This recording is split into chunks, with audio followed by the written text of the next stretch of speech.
Hello दोस्तों, मैं सौरभ हार्दिक स्वागत करता हूं आप सभी का आपके अपने परिवार द सॉल्यूशन इंस्टीट्यूट पर। तो आज हम लोग बात करने वाले हैं यहाँ से भाई, जो हमारा मैथ का क्लास चल रहा था, क्लास नंबर 12। ठीक है, आज हमारी कौन सी क्लास होगी? क्लास नंबर 12 होगी, जिसपे हम लोग क्लास नंबर 12 में आज रेशियो पढ़ने वाले हैं। और ये हमारा सीजीएल और रेलवे को जो है, रेलवे के आने वाले एग्जाम को इस क्लास के द्वारा हम लोग टारगेट करेंगे।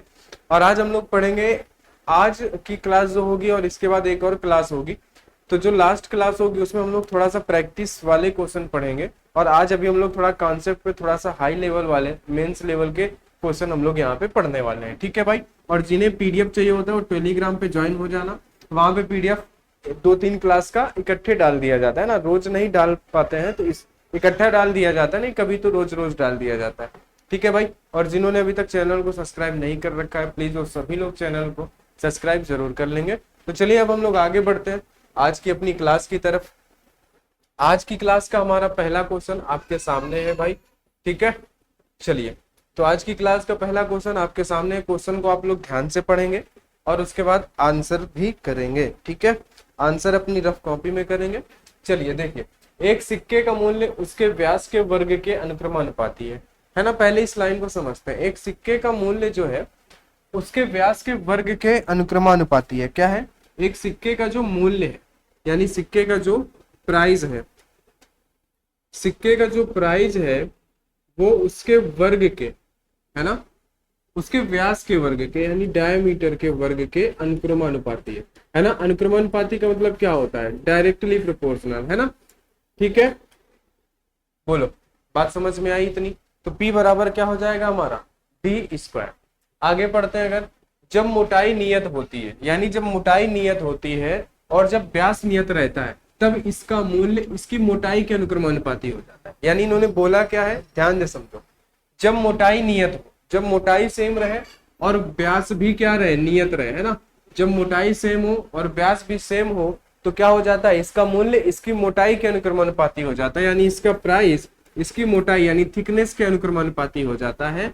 तो हम इसको डायरेक्ट यहाँ देखो, P बराबर T अलग लिखने से बेहतर है कि हम यहीं पे लिख दे, यहीं पे हम T लिख दे। बोलो बात सेम हो गई कि नहीं?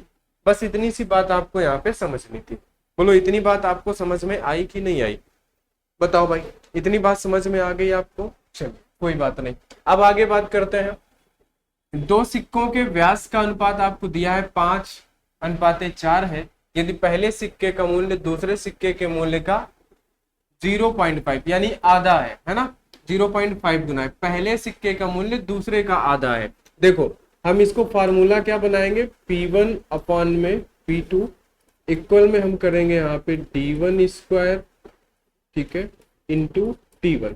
नीचे हम करेंगे D2 स्क्वायर इंटू में T2। हम ऐसा बना लेंगे इस फार्मूले को। ठीक है, अब हम रखेंगे पहला सिक्का जो है वो दूसरे का आधा है, यानी पहला हम 1 मानेंगे, दूसरा 2 मानेंगे। दूसरा 2 होगा तभी तो ये आधा होगा। अब देखो पहले सिक्के का व्यास कितना है? 5, तो यहाँ पे 5 का स्क्वायर आएगा, नीचे होगा 4, यहाँ पे 4 का स्क्वायर आएगा इंटू। ठीक है, और हमसे क्या बोला है?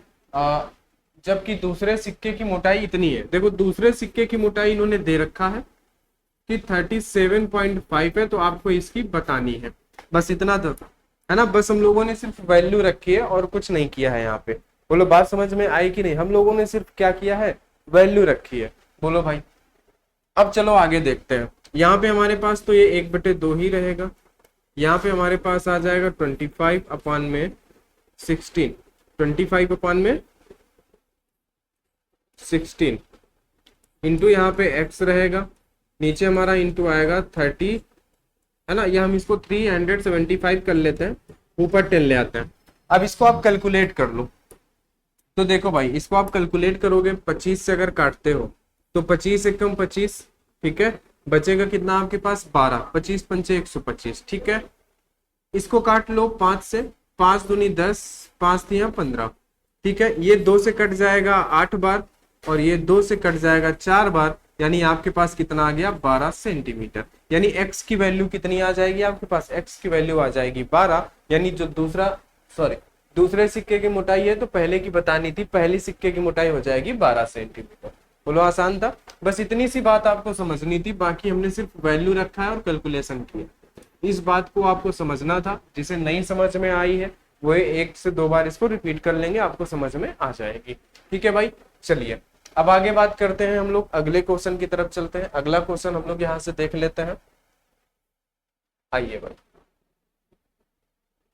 चलो यहाँ पे एक क्वेश्चन, 275 ग्राम वजन के सोने की एक छड़ का मूल्य, उसके व्यास है ना, उसमें व्याप्त अशुद्धियों के अंश के वर्गमूल के व्युत्क्रमानुपाती है। अब देखो यहाँ पे बोला क्या है, अनुक्रमानुपाती और व्युत्क्रमानुपाती तो आप जानते ही है। जैसे मान लो कि एक्स वाई के अनुक्रमानुपाती है तो हम उसको ऐसे लिखते हैं, और अगर बोले एक्स वाई के व्युत्क्रमानुपाती है तो हम उसको 1/y लिख देते हैं, यानी अपोजिट लिख देते हैं। ठीक है, बोलो ये क्या है हमारा, ये है अनुक्रमानुपाती। ये क्या है, अनुक्रमानुपाती। आपने 11-12 फिजिक्स में पढ़ा होगा अनुक्रमानुपाती और व्युत्क्रमानुपाती। ये है व्युत्क्रमानुपाती।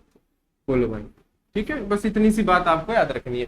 इन्होंने क्या बोला है, 275 ग्राम वजन के सोने की एक छड़ का मूल्य, उसमें व्याप्त अशुद्धियों के अंश के वर्गमूल के व्युत्क्रमानुपाती है। तो देखो 275 ग्राम वजन की एक छड़ है जिसका मूल्य यानी कि जिसका प्राइस क्या है, उसमें व्याप्त अशुद्धियां, यानी अशुद्धियों को हम इम्प्योरिटी कह सकते हैं, आई से रिप्रेजेंट कर सकते हैं, अशुद्धियों के अंश के वर्गमूल के, यानी इसके वर्गमूल के व्युत्क्रमानुपाती है।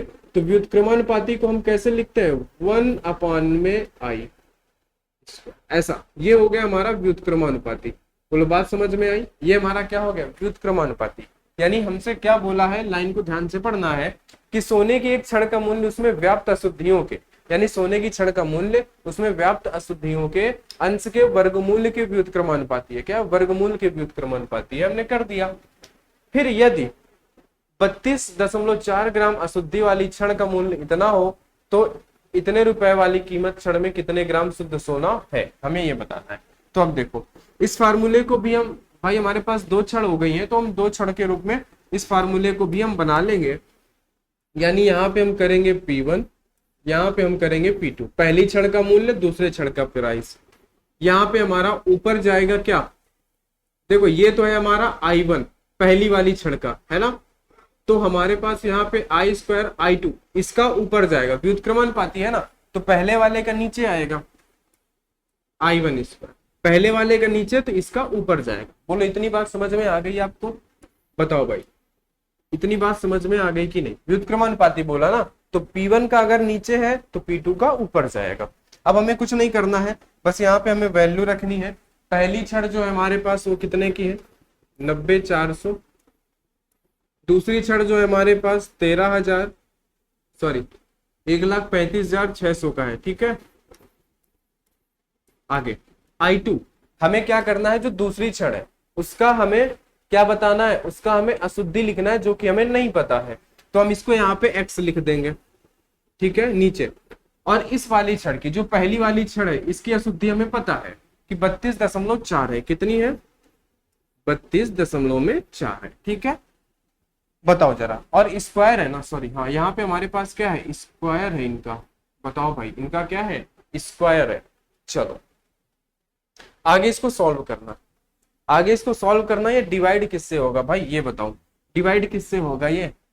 तो पहले तो हम इनका दोनों जीरो हटा देते हैं, फिर देखो एक बार इसका जरा आधा करो, इसका आधा कितना होगा, 45 और 2। ठीक है, तो 45 और 2 का ये कितना, 2 गुना हो जाएगा। और इसमें अगर हम 3 का मल्टीप्लाई करें तो कितना आएगा, 6, 15 का 5, 4 3 12 13, है ना। 452 में अगर हम 2 का मल्टीप्लाई करेंगे तो हमें 904 मिलेगा, और 452 में 3 का मल्टीप्लाई करेंगे तो हमें ये मिलेगा। यानी ये 452 का 2 गुना है और ये 452 का 3 गुना है। बोलो भाई, है ना, इसको आप साइड में कर लेना। ठीक है, 452 का एक 2 गुना है और एक है 452 का 3 गुना। बोलो इस तरीके से हम इसको क्या करेंगे, इस तरीके से हम इसको डिवाइड करेंगे। बोलो इतनी बात समझ में आई कि नहीं आई, बताओ भाई। ठीक है, चलो अब देखो जरा, ये स्क्वायर है, अंडर रूट हमारा इधर लग जाएगा, इधर हमारा क्या आ जाएगा, x/में 32.4, और इधर हमारे पास 2 दूनी 4 और 3 त्रिका 9 हो जाएगा। बोलो इतनी बात समझ में आई क्या। ठीक है, बताओ भाई। अब हमारे पास क्या होगा, आगे बोलो। अब इसको आपको सॉल्व करके x की वैल्यू पता करनी है। आप जैसे ही x की वैल्यू पता करोगे तो आपको क्या करना पड़ेगा, इसमें से आपको घटा देना पड़ेगा, क्योंकि 275 ग्राम वाले से हमसे बोला था, है ना, हमसे क्वेश्चन हुआ है 275 ग्राम वाले से। ठीक है भाई, बोलो, बताओ भाई, बोलो बोलो। ठीक है, इसको सॉल्व करो, 9 से इसको डिवाइड करो भाई, 9 त्रिका 27, 9 त्रिका 27, बचा हमारे पास कितना, 27 हुआ, 5 बचा, 9 6 के 54, 3.6 आया, कितना, 3.6। तो यहाँ पे हमारे पास x बराबर कितना आ जाएगा, 4 3 12 और 6 चौके 24, 12 2 14.4, यानी हमारे पास कितना आएगा यहाँ पे 14.4। ये हमारे पास x की वैल्यू आ गई। ये x की वैल्यू क्या ही है, पहली यानी दूसरी क्षण जो थी, ठीक है, दूसरी क्षण में अशुद्धि आई है, क्या आई है, दूसरी क्षण में अशुद्धि, क्योंकि पहली क्षण की अशुद्धि तो हमें दिया हुआ था ना कि पहली क्षण में इतनी अशुद्धि है। ये x क्या था, ये दूसरे क्षण की अशुद्धि थी, इसकी 1,35,600 वाले का, तो दूसरे क्षण की अशुद्धि हमारे पास आ गई, है ना, कीमत की क्षण में कितने ग्राम शुद्ध सोना है।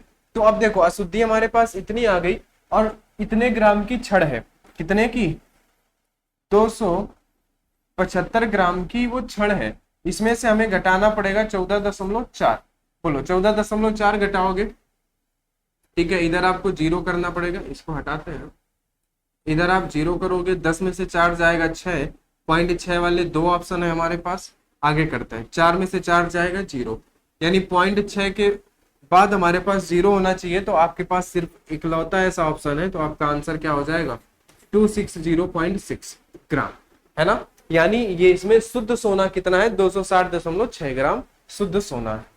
बताओ बात आपको समझ में आई कि नहीं आई है ना, हमने कुछ भी नहीं किया है, बस इन्होंने बोला है कि प्राइस उनमें उपस्थित अशुद्धियों के वर्गमूल के व्युत्क्रमानुपाती है, यानी पहली क्षण का अशुद्धि यहाँ पे, दूसरी क्षण का अशुद्धि यहाँ पे, जस्ट अपोजिट, बस हमें सॉल्व करना है। पहली क्षण की अशुद्धि हमें दी गई थी, दूसरे की नहीं दी थी, तो हमने x की वैल्यू निकाल ली इतनी, दूसरे क्षण में अशुद्धि इतनी है, और क्षण है 275 ग्राम की, है ना, पहली क्षण के बारे में कोई नहीं बोला, पहली क्षण में सिर्फ अशुद्धि बोला है, ये जो क्षण है दूसरी क्षण है, ठीक है, तो दूसरी क्षण में इतना है, टोटल 275 ग्राम की, जिसमें से 14.4 ग्राम अशुद्धि है, इंप्योरिटी है, तो 260.6 ग्राम शुद्ध सोना होगा उस पे। ठीक है, चलिए आगे बात करते हैं अगले क्वेश्चन पे।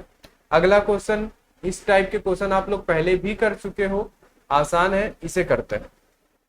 आ जाओ, आपको एक चीज बताई गई थी, जब भी इस तरीके के क्वेश्चन देखने को मिले तो आपको देखो यहाँ पे a प्लस बी प्लस सी दिया हुआ है, यानी हमें इन सबको जोड़ना पड़ेगा, तो हम इन सबको जोड़ोगे अगर तो आएगा a प्लस बी प्लस का b प्लस सी प्लस का c प्लस a, और इक्वल में कितना आएगा, इन सभी को x मानोगे, ठीक है, 7 और 5 आपके पास कितना हो जाएगा, 12, 12 6 18, बोलो 18x, इन सभी में आप x मानोगे, ठीक है, बताओ, ठीक है। अब क्या होगा कि यहाँ पे आपके पास हो जाएगा 2a प्लस बी प्लस सी, क्योंकि सभी दो दो बार है, 2 कॉमन हो जाएगा, इधर आ जाएगा आपके पास 18x।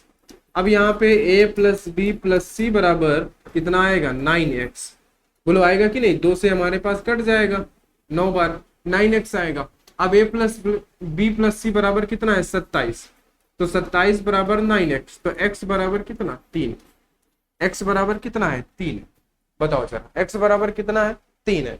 बोलो भाई इतनी बात समझ में आई कि नहीं आई, यहां तक किसी को कोई दिक्कत, हमारे पास क्या आ गया, x बराबर हमारे पास आ गया 3, ठीक है, बताओ, बोलो भाई बोलो, ठीक है, x की वैल्यू आ गई हमारे पास 3। अब हमें क्या करना होगा, हमें a plus B plus C बराबर 27, ये हमें इन्होंने दे रखा है, क्या दे रखा है, a plus B plus C, a plus B plus C बराबर हमें दे रखा है इन्होंने 27। बोलो भाई इतना इन्होंने दे रखा है, ठीक है, कोई बात नहीं, चलो आगे देखते हैं, आगे हमें क्या करना होगा, देखो a प्लस बी बराबर कितना हो जाएगा। अब देखो x की वैल्यू हमें 3 मिल गई है, हमने इनको 7x माना, इसको 6x, इसको 5x, तो a प्लस बी बराबर 7x है, तो x की जगह 3 रखोगे तो 7 त्रिका कितना हो जाएगा 21, a प्लस बी बराबर 21। अब b प्लस सी बराबर 6x है, तो b प्लस सी बराबर 6 त्रिका 18, यानी यहाँ पे कितना हो जाएगा 18। और c प्लस ए बराबर है 5x, x की जगह 3 रखोगे तो कितना आ जाएगा 15। बोलो इतनी बात समझ में आई कि नहीं आई। अब आपको पता करना है 1/a 1/b 1/c, आपको ये पता करना है।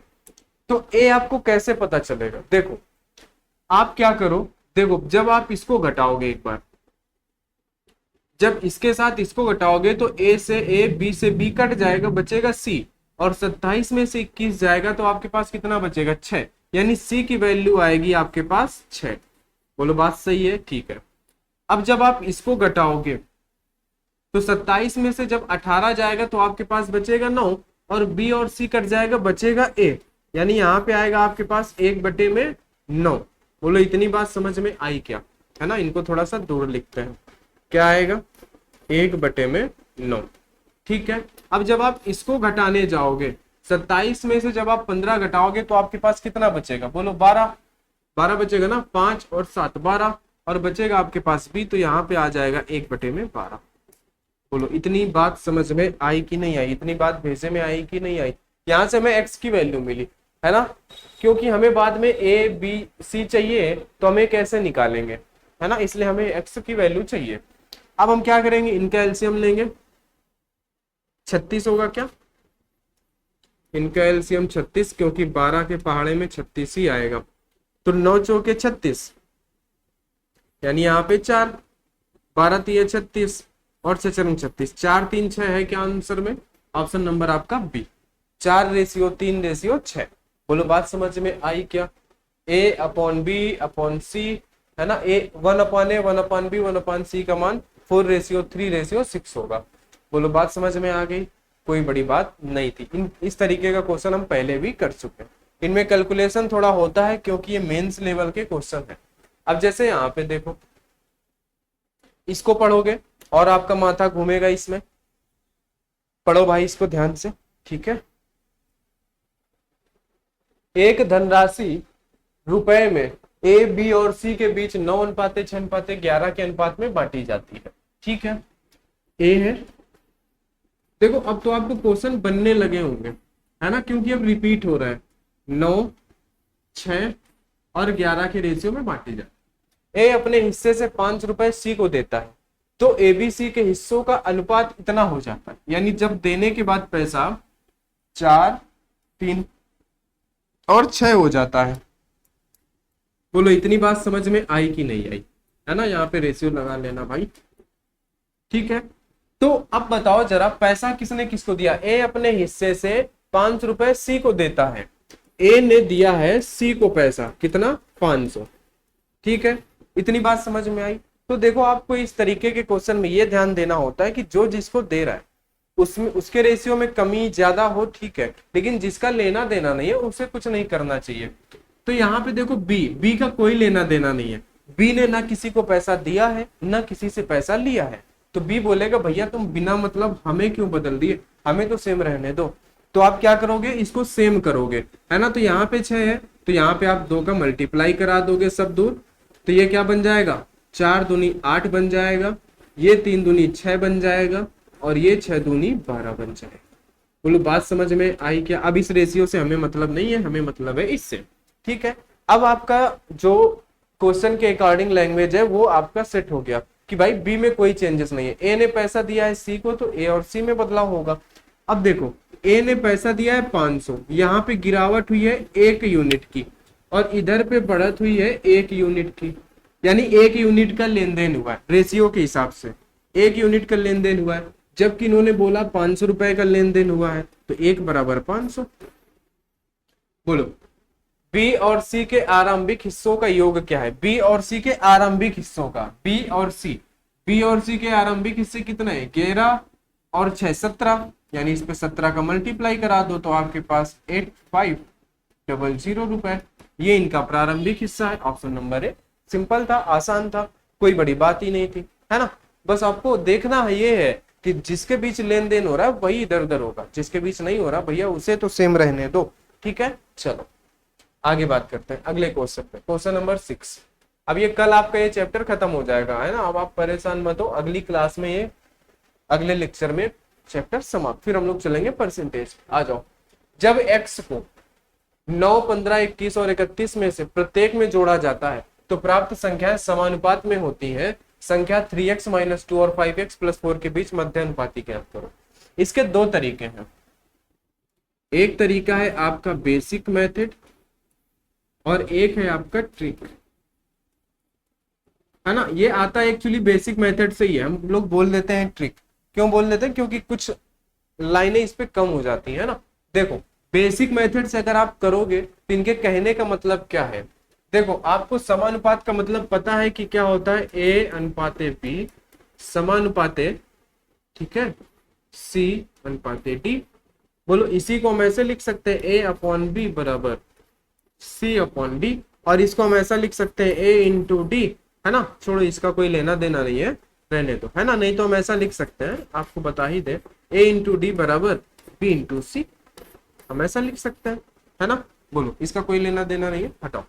चलो आगे देखो, तो बेसिक तरीका इनका क्या है कि इन्होंने ये बोला है कि अगर आप सभी में x जोड़ दो तो प्राप्त संख्याएं समानुपात में हो जाती है, यानी कुछ ऐसी हो जाती है। यही तो है समानुपात, प्रोपोर्शन,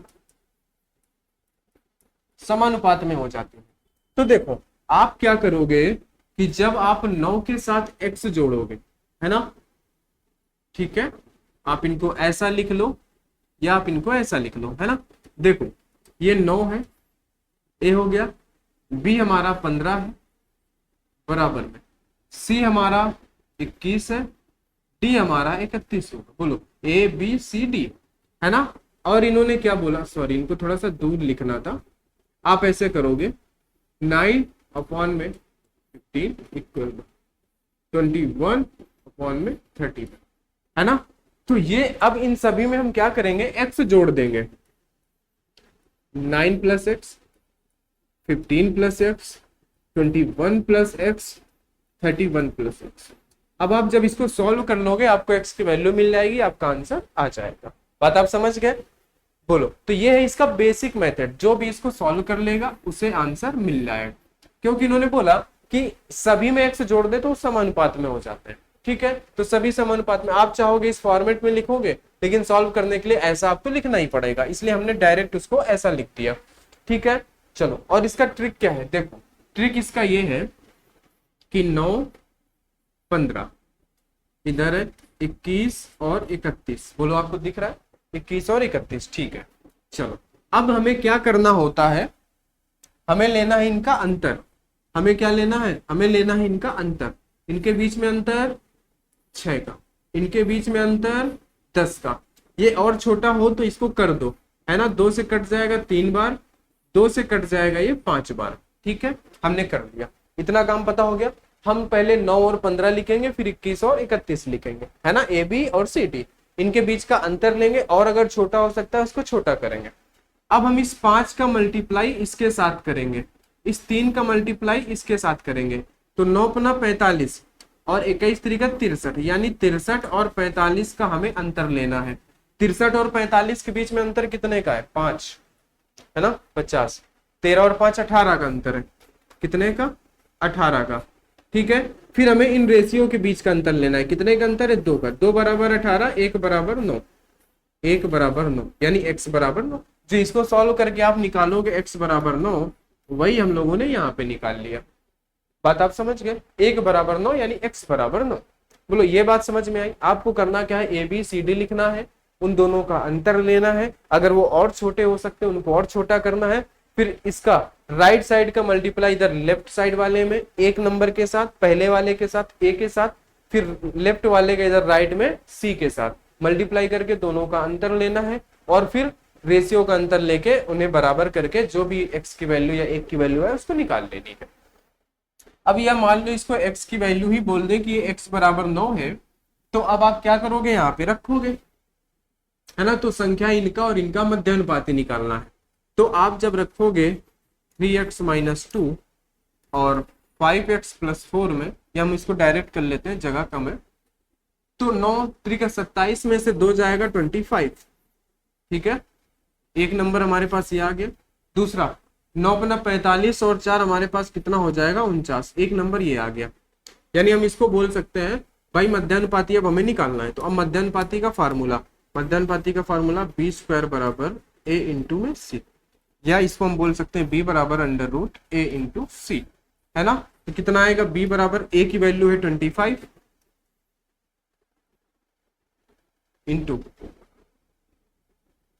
इंटू सी की वैल्यू है 49 √ है ना। ये अंडर रूट से बाहर आएंगे, ये 5 हो जाएगा, ये 7 हो जाएगा, तो 7×5 = 35। This is your answer 35। बोलो बात समझ में आई क्या? बोलो बात आपको समझ में आ गई?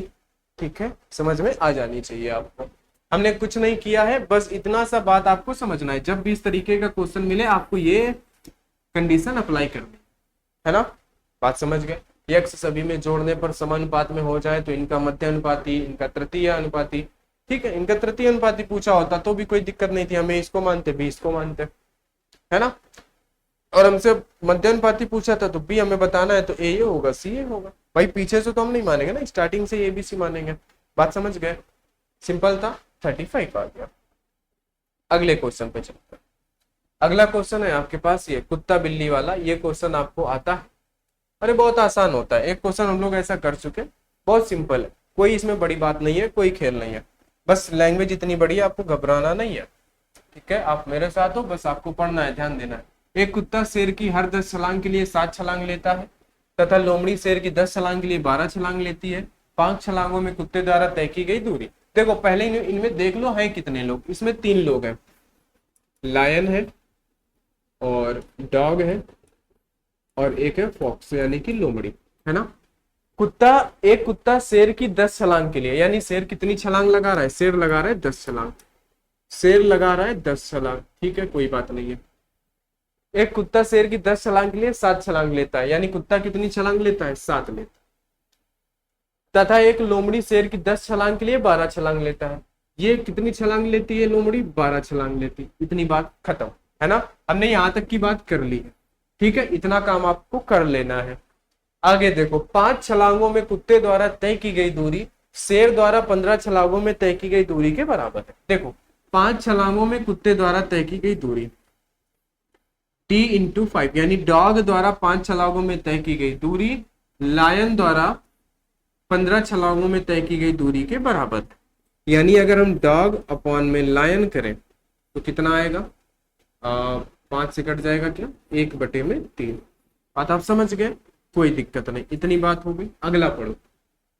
तय की गई दूरी के बराबर है तथा लोमड़ी की 20 छलांगों में तय की गई दूरी के बराबर है। किसका? कुत्ते का लेना देना है, क्योंकि कुत्ते के बारे में बोला जा रहा है ना। तो अब देखो, कुत्ते द्वारा 5 छलांग फॉक्स द्वारा 20 छलांग के बराबर है। तो कुत्ता अपॉन में फॉक्स बराबर 5 × 5, 5 × 20, यानी 1 = 4, ठीक है। तो अब देखो, अब आप क्या करोगे? यहाँ पे है आपके पास लायन और ये है आपके पास डॉग, ये है आपके पास फॉक्स, ठीक है। पहले तो हमने लिख ली उनकी छलांग, ठीक है, उनकी कूद। अब उनकी लिखनी है दूरी, डिस्टेंस। तो देखो जब कुत्ता यहाँ पे भी एक है, यहाँ पे भी एक है ना, जो दोनों जगह कॉमन हो वो सेम होना चाहिए। नहीं सेम होता हम उसको सेम बनाते हैं। कुत्ता दोनों जगह 1 है, लायन कितना है? 3 है, ठीक है। बोलो बताओ। अब उसके बाद फॉक्स कितना है? फॉक्स है हमारे पास 4। बोलो बात समझ गए क्या? ठीक है, चलो इतनी बात आप समझ गए? बोलो भाई, चलो ठीक है। अब इसका यहाँ पे मल्टीप्लाई करा दो, 3, 1, यहाँ पे 4, कितना आएगा? 10 × 30, 7 × 7, 12 × 48। बोलो ऐसा ही आएगा क्या? ठीक है, कुछ हम लोगों ने गड़बड़ कर दिया है क्या भाई? देखो जरा एक बार। 5 छलांगों में कुत्ते द्वारा तय की गई दूरी शेर द्वारा 15 छलांग है, ठीक है, तथा लोमड़ी द्वारा 20 छलांग है, ये भी सही है। अच्छा, अरे यार हम लोगों ने उल्टा कर दिया है, सॉरी, हम लोगों ने उल्टा कर दिया है भाई मेरे। 1 सेकेंड, इधर भी उल्टा और उधर भी उल्टा। देखो यहाँ पे हमारे पास डॉग है, यहाँ पे लायन है, तो ये 15 यहीं रहेगा, ये 5 इधर जाएगा, सॉरी, है ना। तो 5 एकम 5 और 5 तिया 15। बोलो भाई, तो ये कितना आएगा, 3 और 1 आएगा। ठीक है, अब इधर देखोगे तो ये डॉग है, ये फॉक्स है, तो ये 20 इधर रहेगा, ये 5 नीचे जाएगा, तो 5 एकम 5 यानी 4/1 आएगा। ऐसा हमें था। ठीक है, बोलो, ये दिक्कत थी। अब हमारे पास दोनों तरफ डॉग जो है कॉमन है, और डॉग दोनों तरफ कॉमन है लेकिन उसका नंबर दोनों तरफ अलग है, तो हमें इसको सेम बनाना पड़ेगा। बोलो, बनाना पड़ेगा कि नहीं बनाना पड़ेगा, है ना। तो ये चीज हमें यहाँ पे करनी पड़ेगी, इसका मतलब ये हमने गलत कर दिया था, है ना, ध्यान नहीं दिया हम लोगों ने। तो देखो, सॉरी, यहाँ पे डॉग और लायन का रेशियो कितना है, डॉग लायन और फॉक्स, डॉग है यहाँ पे 3 तो लायन है 1। आगे देखें, डॉग है 4 तो फॉक्स है 1। हमें बराबर करना होगा, इधर 1 जाएगा, इधर 4 आएगा, तो 4 तिया 12, 4 एकम 4 और ये रहेगा 1, ऐसा आएगा। 12 4 और 1 अब बराबर है, अब सही है। अब हम इसको रख सकते हैं यहाँ पे, डॉग की जगह पे 12, लायन की जगह पे 4, फॉक्स की जगह पे 1। अब इनका हम मल्टीप्लाई करा देंगे, तो 10 चौको 40 आएगा, है ना, 12 सत्ते 84 आएगा, और ये 12 आएगा। ठीक है, अब इसको हम कैंसिल करेंगे, इसको हम कैंसिल करेंगे 4 से। ठीक है, इसको अब हम कैंसिल होगा ये 4 से, तो चलो 4 से कैंसिल करेंगे, 4 से कैंसिल करेंगे तो ये बनेगा आपका 10। ठीक है, 4 से कैंसिल करोगे, 4 दूनी 8 और 4 एकम 4 और 4 तिया 12। ठीक है, 9 आ रहा है भाई यहाँ पे। 9 कैसे आ रहा है, एक सेकेंड, ऑप्शन देख लेते हैं सही है या गलत है।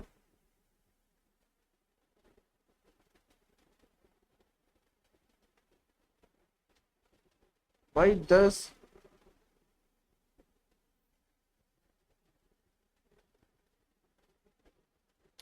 हम लोगों ने क्या गड़बड़ कर दी है भाई, कुछ तो गड़बड़ है।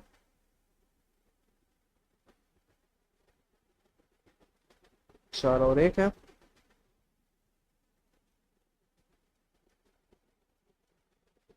बोलो भाई क्या मिस्टेक हो गई है यहाँ पे।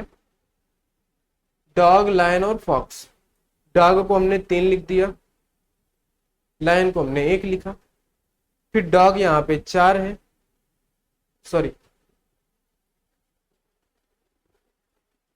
ओ अच्छा सॉरी, हम लोगों ने फिर गलती की है क्या, अरे यार क्या ही हो रहा है, क्या हो रहा है भाई, ऐसी गलती कैसे हो सकती है। देखो भाई, देखो देखो देखो, जो कॉमन है उसे हम बीच में रखते हैं। ठीक है, तो लायन, डॉग और फॉक्स। ठीक है, एक बार ध्यान से देखना, मिस्टेक अब नहीं होनी चाहिए। लायन है हमारे पास 1, तो डॉग है हमारे पास 3, है ना, हमें डॉग को बीच में लिखना था। डॉग है हमारे पास 4, तो फॉक्स है हमारे पास 1, ऐसा था।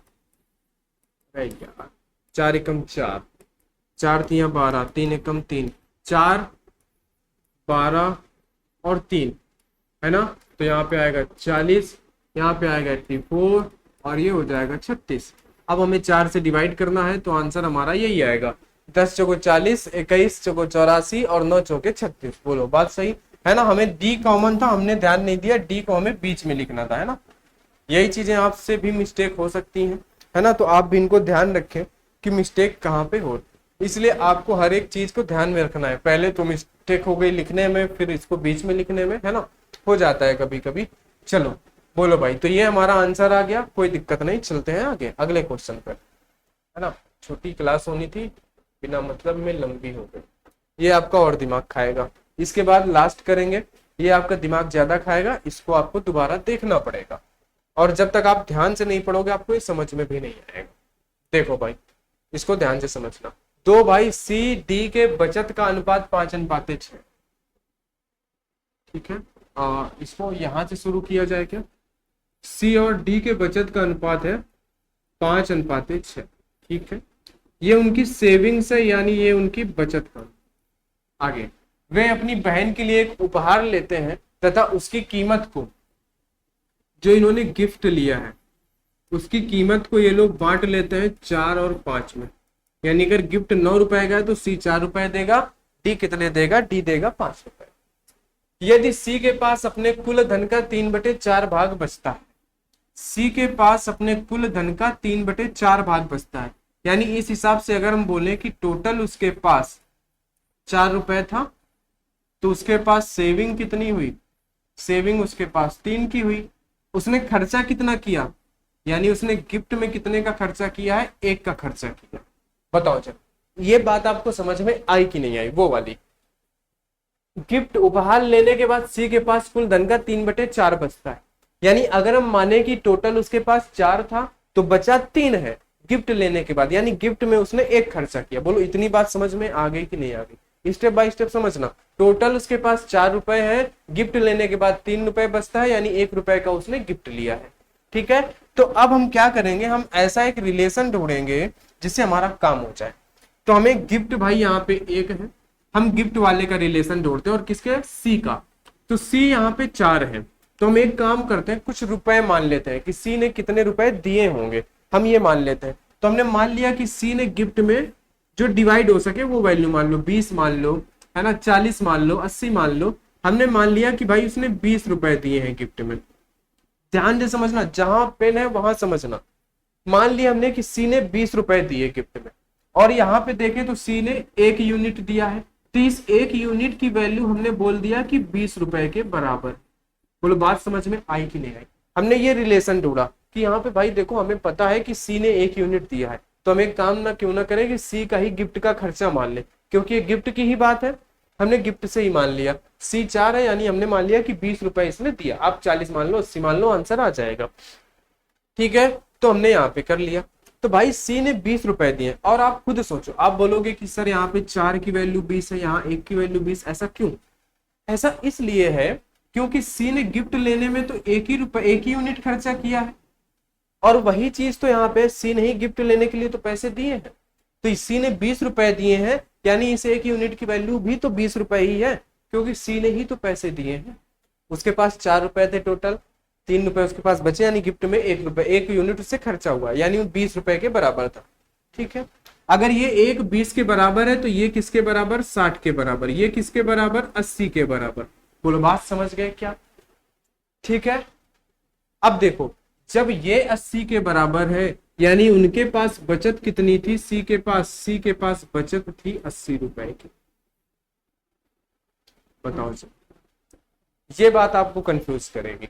देखो क्वेश्चन में उन्होंने पहले बोला है सी डी के बचत का अनुपात 5 और 6, यानी जो आपको पेमेंट मिला, आप अपने से समझो, जो आपको पेमेंट मिला आपने उसमें से अपना खर्चा हटा दिया, तो जो आपके पास बचत थी, जो आपके पास बचत थी उसी में से तो आप गिफ्ट में दे रहे हो, उसी में से तो आप गिफ्ट में दे रहे हो। भाई क्या बोला उन्होंने, सी डी के बचत का अनुपात 5 और 6 है, यानी सी और डी 2 भाई थे जिन्हें महीने की सैलरी मिली। ध्यान से समझना, महीने की सैलरी मिली, उन्होंने अपने पर्सनल खर्चे, घर के, अपने बच्चों के स्कूल का फीस, अपनी वाइफ का खर्चा, पर्सनल खर्चा जो था उन्हें हटाने के बाद उनके पास ये बचत का रेशियो था।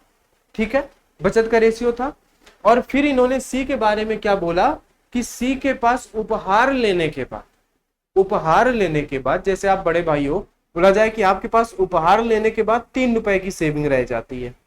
उपहार लेने के बाद, यानी उपहार लेने के पहले आपके पास 4 रुपए थे, और ये 4 रुपए वही तो है जो आपकी बचत थी, वही लेके तो आप उपहार लेने गए थे। आप अपनी बचत हटा, आप अपने खर्चे हटा दिए, तो जो बचत आपके पास थी तो वही लेके तो आप अपनी बहन के लिए गए थे उपहार लेने।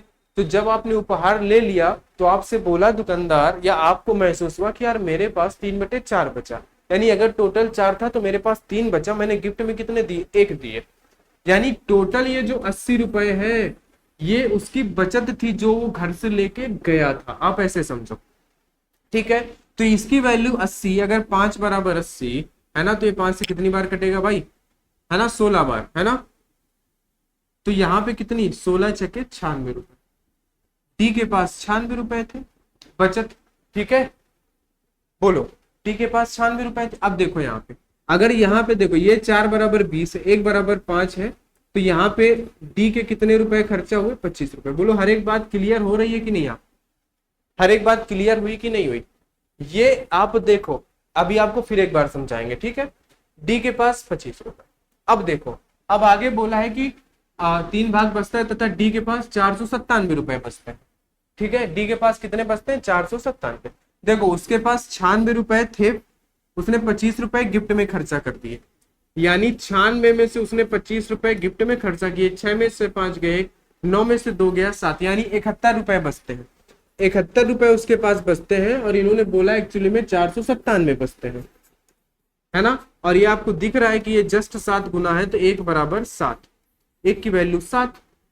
तो उपहार की कीमत क्या है भाई? उपहार की कीमत 20 और 25 45 है। आप यहाँ पे 45 का मल्टीप्लाई करा दो, 7 चौको 28, 7 पना 35, 315। बोलो आंसर। अब आप मुद्दे की बात समझो। आपने इसको लिख लिया बचत, आपने गिफ्ट का रेशियो लिख लिया, फिर उन्होंने बोला सी के पास।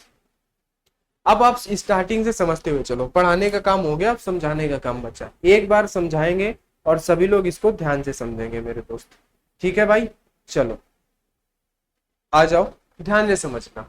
आप हो, आपको सैलरी मिली, आपने अपने खर्चे हटा दिए, आपके पास जो भी रुपए बचे, आपकी वो बचत हुई ना।